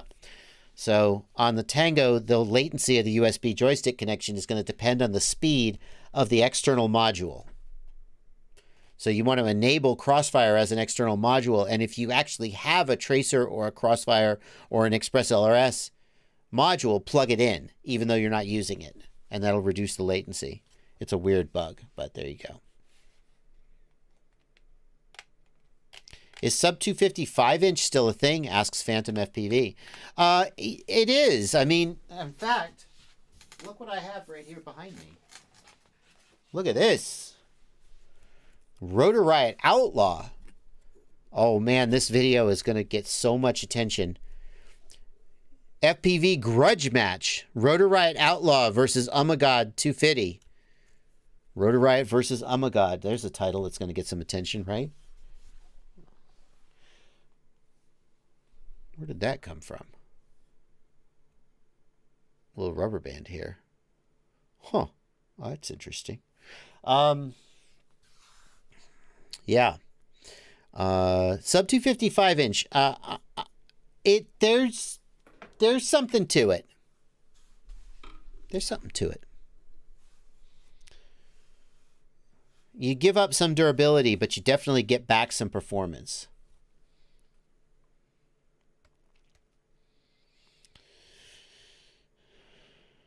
Yeah, I broke a prop on that one. I crashed it.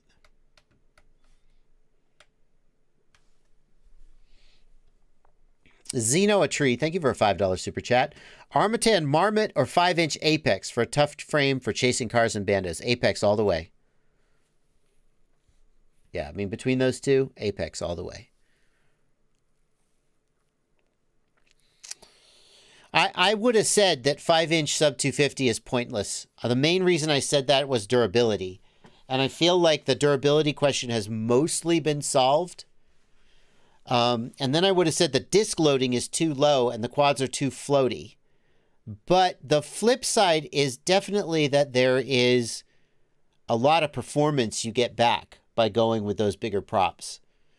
It really feels different flying like a 3.5 inch at 250 grams versus a 5-inch at 250 grams. So it is sub 250. Is it sub 250 with tri-blades? With this battery, yeah.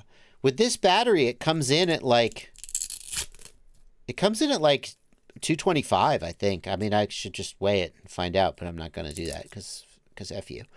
Now, this is a 650 4S high volt, okay? It's well under 250. It's like 20 grams under 250, so there's absolutely room for you to... The real question would be, can these 2004 motors handle tri-blades? And I think that's a tougher question.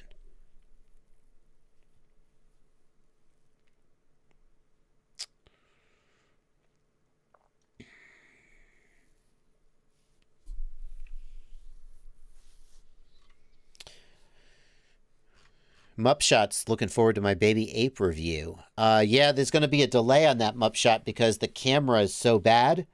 I want to get an upgraded camera, and they're going to send me the Caddx Ant, but that may take a little time, unfortunately.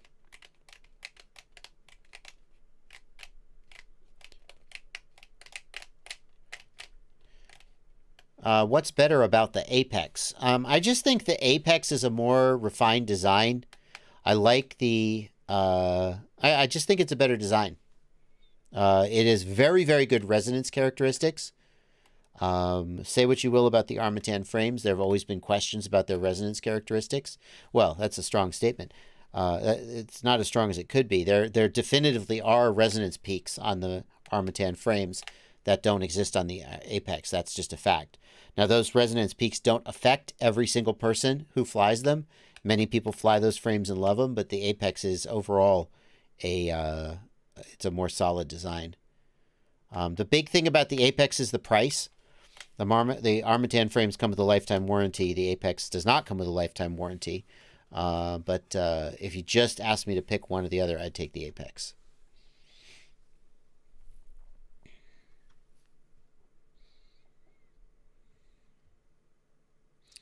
Yeah, the Marmot is a unibody that has resonance issues. And then you go to the, is it the Badger that has the interchangeable arms? But there they've just taken a unibody design and slapped interchangeable arms on it. It's not the same as a frame that's designed that way from the beginning.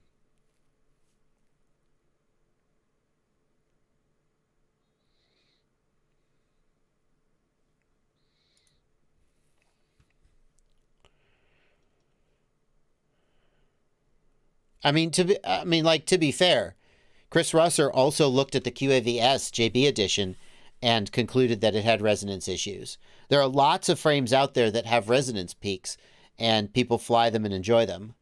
But the Apex definitively has better resonance characteristics than the majority of other frames out there. The other one, of course, being the AOS 5, which Chris Rosser specifically designed to have good resonance. I would say aesthetically, the Apex destroys the AOS 5. No offense. Chris very much designed the AOS 5 from an engineering perspective, and there's no question that the designer of the Apex has an eye for aesthetics, which, I mean, maybe you don't care about that or maybe you do, but it certainly stands out to me. That the Apex is durable, has great resonance characteristics, and looks amazing certainly is going to make it appeal to a lot of people.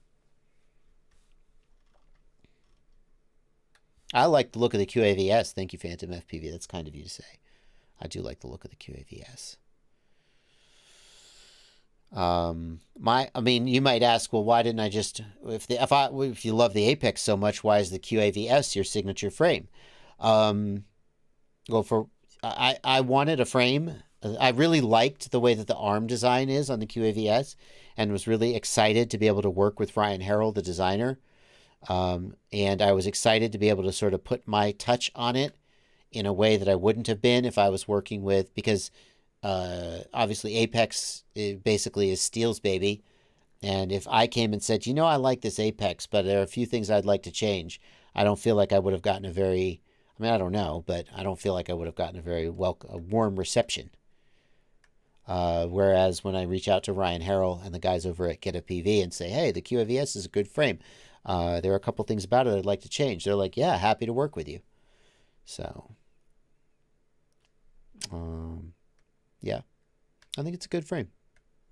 I was disappointed when Chris Rosser did the resonance analysis and he was like, well, actually, it's got some resonance peaks.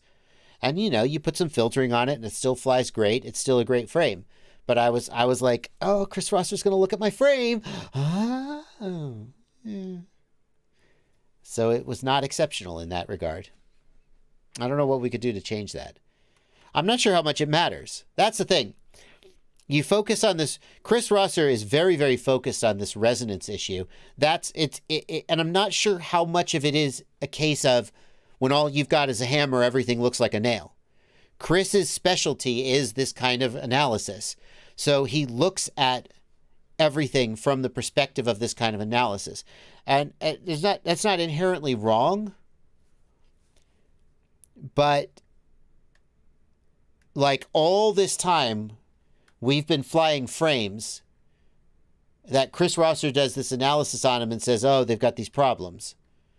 And Chris Rosser says, my frame and the Apex are the best because they have excellent resonance characteristics. Apparently, all these other frames that we've been flying all this time are just crap. Really? Maybe there's more to it than that. Than just that one thing that he's super focused on. So. It's good that he's out there being super focused on this one thing, because I think that other frame designers are going to start caring about it, and they're going to make little tweaks to their designs to make things better. But at the same time, I'm not sure that you should just like reject any frame that doesn't have perfect frame resonance according to Chris Rosser's method. That there's other frames out there that are still plenty good. To get the data, the frame doesn't have to be flown, MTHD. Chris can just do it in CAD. He just needs the CAD files.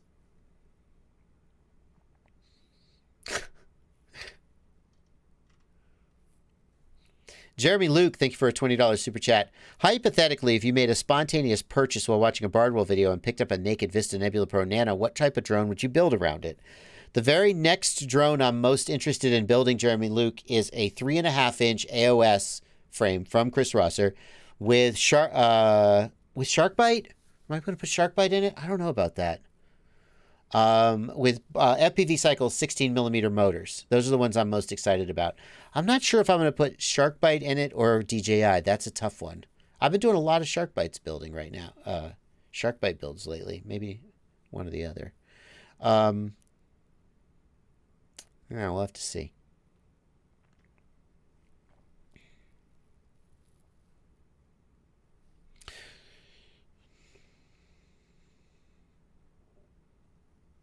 Yeah, where Chris Rosser is correct is that the better the resonance characteristics of the frame, the further you can push the PIDs without smoking your motors. But like when Chris Rosser first started talking about PID tuning, one of the things he said was that he wants to get the D gain as high as possible. And a lot of people who have experienced PID tuning took issue with that and said, if you try to do that in real life, you're going to smoke motors. Now, Chris Rosser may never smoke a motor because he knows where to stop and he knows how to notice if his D gain is too high and not smoke motors. But as general advice, push the D gain as high as you possibly can get it is not going to produce the best flying quad for a lot of people. And so his perspective is you start with the most mechanically sound quad you possibly can. You reduce filtering as far as you can, which is aided by a mechanically sound quad, and you push the P and the D gain as far as you can, which all goes back to the mechanical soundness of the quad. But like we know that there are great flying quads on frames that some would say have resonance, have less than perfect resonance. So I think it's a question of you need to be good enough, but then once you're at 93%, maybe you don't need to be at 98%, especially if you're giving up other things to get there. And a great example of this is he is a big, he argues against having your VTX antenna on like a floppy mount because he says it creates resonance issues. And it does. It's a fact. You can see it in the black box logs. The flip side is that if you always use a stubby VTX antenna, you're going to get reduced range because it's going to be hidden behind your battery. So there's a trade-off there. And it's not necessarily true that everyone should make that trade-off. That's all.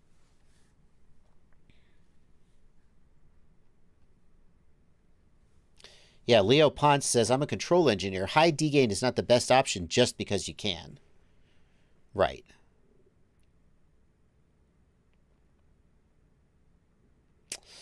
Anyway.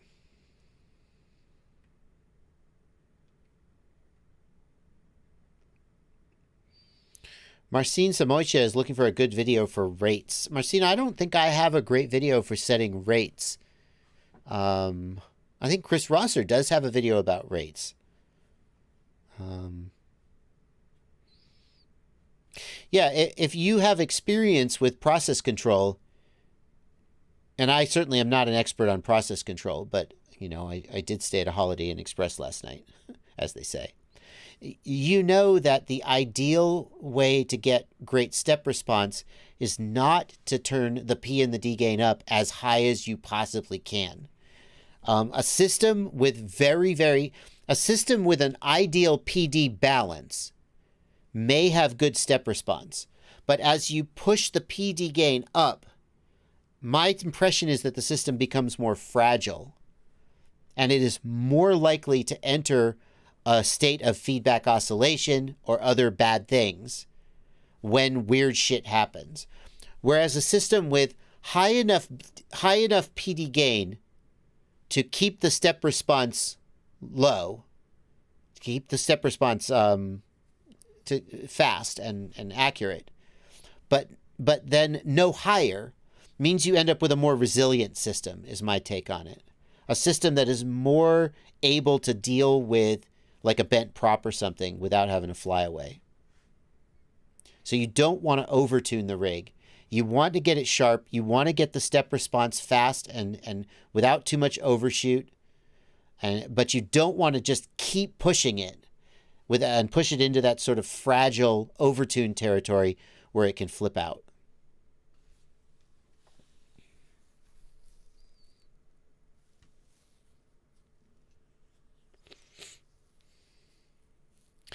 Cyclimbo asks, is the resonance in a range that impacts flight? Well, usually it is, Cyclimbo. Usually the resonance that we're talking about, the resonant mode that we're most concerned with is somewhere in the range of about 200 to 350 hertz, which 1,000% is in a range that affects the PID control and affects flight. That's fact. Abraham says, I just don't believe that a little antenna wobbling the wind has any effect on a 1 kilogram 7-inch quad. It totally does, though, man. He's not wrong. What happens is that it creates a resonant frequency that is then picked up by the gyro, and that then the PID loop has to deal with. And the problem is that that resonant frequency can be so low, it can be down around 150 or 100 or 80 hertz, that it is below the filtering. So it is picked up by the gyro. The PID controller thinks that it is movement of the quad that it has to respond to. And then it causes things like mid-throttle oscillation. It absolutely, he's not wrong.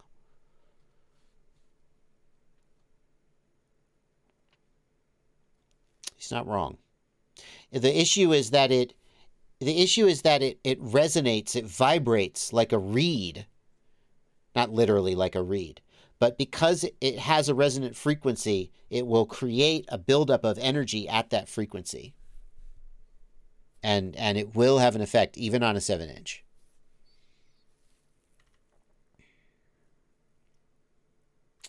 Into the Woods, thank you for a $5 super chat. Just getting into FPV. I have flown the Tiny Hawk 2. Thought I would just chip in since I've watched all your videos. The next step is intimidating. Thank you so much for the donation, Into the Woods. And it's intimidated, but you can totally do it. You can do it. Scott Steely asks, has anybody 3D printed props and does it work? Scott, there's two answers to that. The first answer is that there are high-end industrial deposition machines that can 3D print props, and you wouldn't recognize them if you're thinking of home 3D printing. They just look like an injection molded prop. Okay? That's probably not what you mean. I do know one person who has 3D printed TPU props, and they do work. 3-inch props, I believe, and they do work. But it certainly is not normal. We are coming to the end of the stream. It's 9:56 p.m. And we are coming to the end of the stream. Aaron Ciotti is going to be streaming at 10 o'clock on his channel. So definitely stick around. He's going to start posting a link to his channel and his stream, which is going to be coming up in just about 5 minutes. And in the meantime,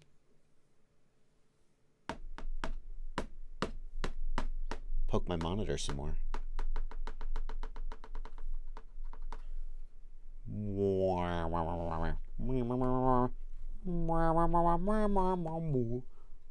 whoop, whoop, whoop. I don't think I'm going to get electrocuted for doing this. When's that new monitor coming? How long do I have to wait for that new monitor? Maybe I shouldn't be so aggressively destroying my old one.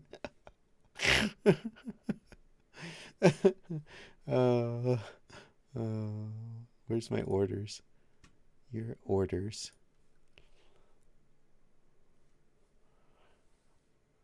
Oh, no. Arriving Wednesday. Come on, Wednesday! Get here! Oh, Wednesday. That's a little bit of a ways off. No, it's only 2 days. It'll be fine. I am going to have to do one more live stream with a broken monitor, though. What can you do?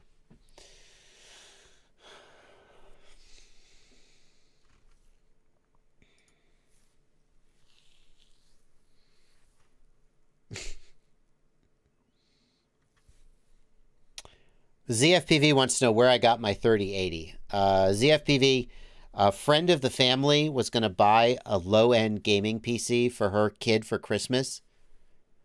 And I said, can you order it with a 3080 in it? Because system integrators have stock. Can you order it with a 3080 in it? And I'll trade you the 3080 for another graphics card. Ryan's pointing out EGA power supplies are not the best. Yeah. That is also, just trust me. It's better than the power supply that was in the computer that it went into. Yeah. So I was able to get a 3080 at something like retail, which is still, it's a lot of money, but what are you going to do?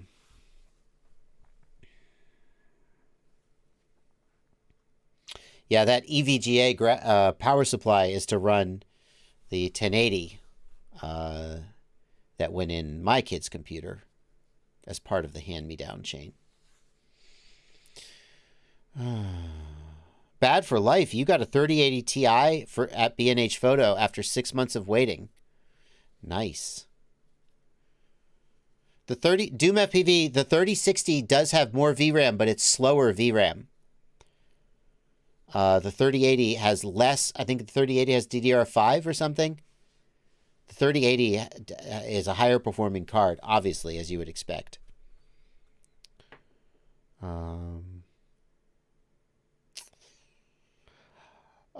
are going to wrap up here. We're 1 minute away. Thank you so much to everybody in the Discord server and everybody in the YouTube chat, everybody who left super chats.